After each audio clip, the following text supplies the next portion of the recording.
এই যে এত এত গামলা দেখতে পাচ্ছেন, এগুলো হচ্ছে সবই পদ্ম গাছের গামলা, যেগুলোতে মোটামুটি 1.5 ফুট 2 ফুট উপরে ঝাঁকড়া ঝাঁকড়া ঝাঁকড়া পদ্ম গাছ ছিল সিজনের সময়গুলোই, কিন্তু এখন কিন্তু কিচ্ছু নেই, গাছ সব শুকিয়ে গেছে, বা হয়তো যারা জানেন না তাদের ভাষায় পদ্ম গাছগুলো মারা গেছে।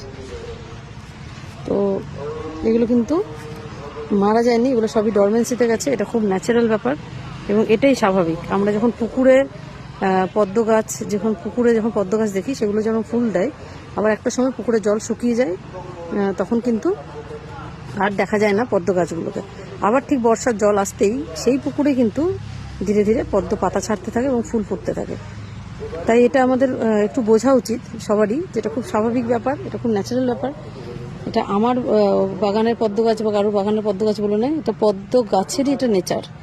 তো ভয় পাওয়ার কোনো কারণ নেই। ফেব্রুয়ারি মাস শুরু হলেই রিপোর্টিং করবেন ধীরে ধীরে, আবার ওই একটা গাছ থেকে অনেকগুলো গাছও হবে, প্লাস হচ্ছে প্রচুর প্রচুর ফুল পাবেন সারা সিজন জুড়ে।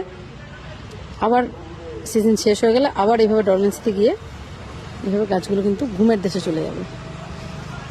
তো আমাদের ঐশিকার জলবাগানে এখন প্রচুর প্রচুর শালুক ফুটছে এই টাইমটা, যেগুলো 12 মাস ফোটে, মোটামুটি ঠান্ডা তো ফোটে, সেই শালুকগুলো ফুল দিচ্ছে।